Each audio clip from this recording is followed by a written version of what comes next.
Saya Kanza Mahira sebagai narator. Saya Sabrina Nur Astia sebagai Indeng. Saya Malila Kolita sebagai ibu kandung Woy. Saya Nadesha Faramadani sebagai Waro Manami. Saya Asrina Linda sebagai seseorang. Saya Ali Akbar Palevi sebagai Asari. Saya Zaki sebagai Sukhoi. Saya Mikael Genji Waradana sebagai Wowoy. Asal usul burung cendrawasih. Provinsi Irian Jaya merupakan provinsi paling timur dan terluas di Indonesia. Provinsi Irian Jaya terdiri atas gunung-gunung dan hutan belantara. Konon, pada zaman dahulu di Irian Jaya ada sebuah gunung yang bernama Gunung Rongwiri. Tidak jauh dari gunung itu terdapat sebuah hutan yang lebat. Di tengah hutan yang lebat itu tumbuh dua pohon kayu yang bernama pohon marang dan pohon anambing. Kedua pohon kayu itu makin hari makin menipis. Kepingan kedua pohon kayu itu masing-masing mengeluarkan anak manusia. Dari kepingan pohon kayu marang keluar seorang anak laki-laki yang bernama Asari. Sedangkan dari kepingan pohon kayu anambing keluar seorang anak perempuan bernama Wora Manami. Pagi itu amat cerah, mentari baru muncul dari peraduannya. Burung-burung bercandaria, bersaut-sautan menambah indahnya pagi. Pagi itu Asari dan Wora Manami bertemu. Mereka terkejut. Mereka tidak percaya jika mereka bertemu dengan sesama manusia. Kemudian diusapnyalah mata mereka. Mengapa kamu berada di sini? Aku juga tidak tahu kenapa aku berada di tempat ini. Dari mana asalmu? Asalku dari pohon kayu. Dari pohon kayu. Ya, aku asal dari pohon kayu. Setelah itu mereka diam. Suasana menjadi hening. Burung-burung yang bercandaria, bersaut-sautan, mendadak berhenti seakan menyaksikan pertemuan mereka. Mereka saling memandang. Mereka saling merasa aneh dan takut. Kemudian dengan pelan, Wora Manami balik bertanya.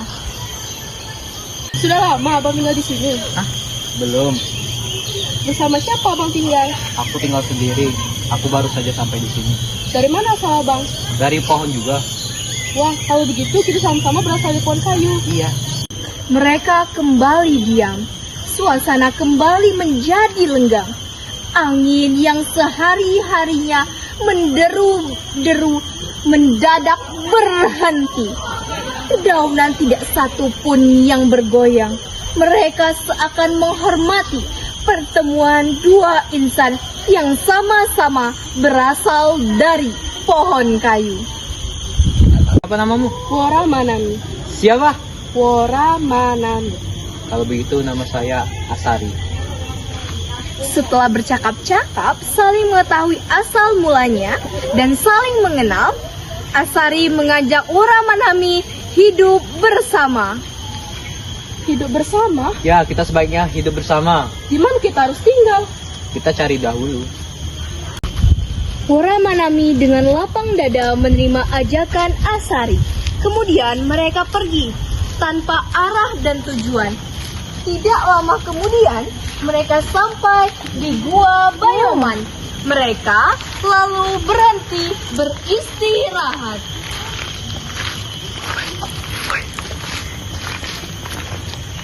Setuju kamu tinggal di sini? Aku sih setuju saja. Baiklah kalau kamu setuju. Tinggal di sini.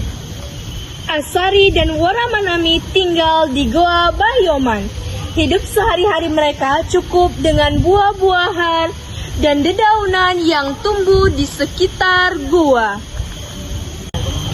Beberapa bulan setelah menikah, mereka dikaruniai anak laki-laki. Pemikiran mereka berubah.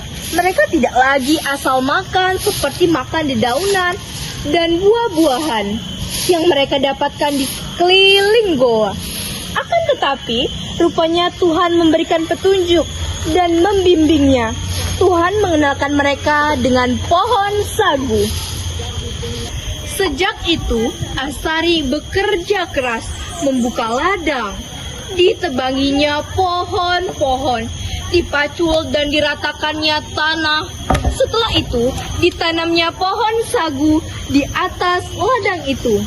Setiap hari, Asari pergi ke ladang.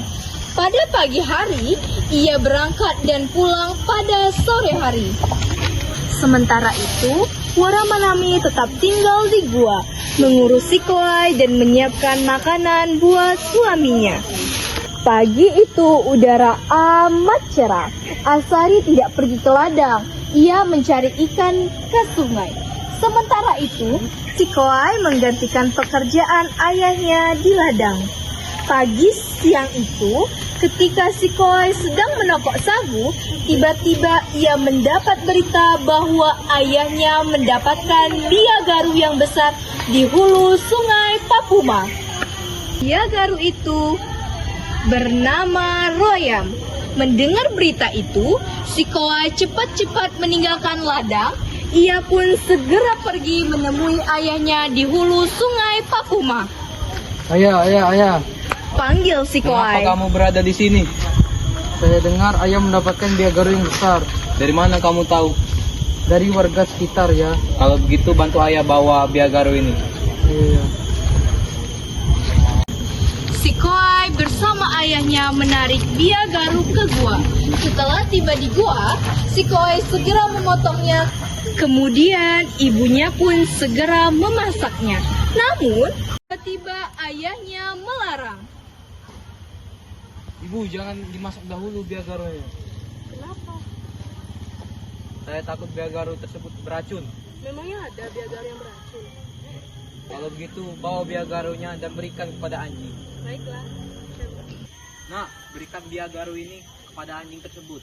Kalau anjing tersebut mati, maka biagaru itu beracun. Sikoi mematuhi perintah ayahnya. Diberikannya sepotong daging biagaru kepada anjing. Ternyata anjing yang diberi daging biagaru itu mati. Asapnya menyebar kemana-mana. Orang-orang di sekitar gua menciumnya. Mereka saling mempertanyakan, bau apa itu? Bau apa ini? Aku tidak tahu, tapi sepertinya bau daging yang dibakar. Loh, tapi di mana tempat orang itu membakar daging itu? Aku rasa berasal dari gua itu. Ayo kita pergi ke sana bersama. Ayo. Hai pemuda, kamu sedang membakar daging apa? Oh, ini daging biagaru. Wah, baunya enak sekali. Tapi daging ini tidak bisa dimakan. Pemuda, kamu jangan pelit dong. Saya tidak pelit. Lihat aja kucing itu. Habis makan daging ini, dia mati. Wah, kamu bohong. Saya tidak berbohong.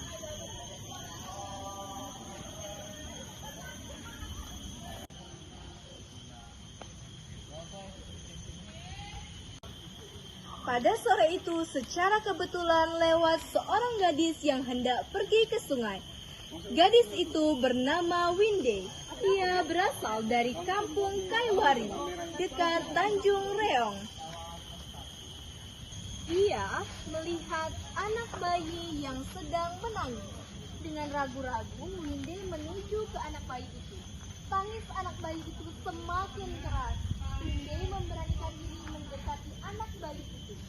Seketika itu, anak bayi itu langsung berhenti menangis. Winde membatalkan pergi ke sungai. Ia membawa pulang anak bayi itu.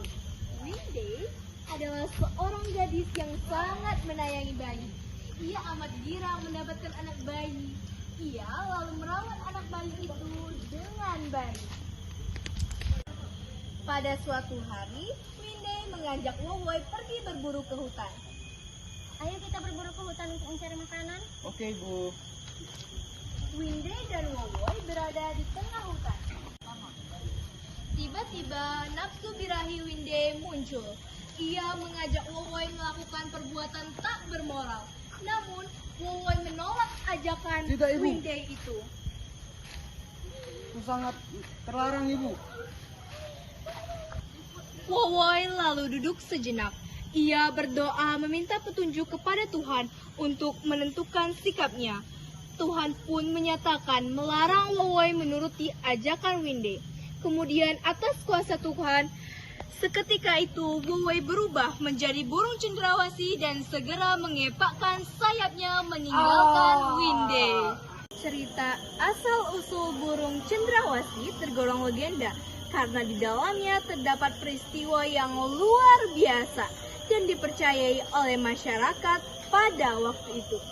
Dalam cerita asal-usul burung cendrawasih terdapat ajaran-ajaran yang dapat dipetik adalah anak yang baik selalu mematuhi larangan Tuhan.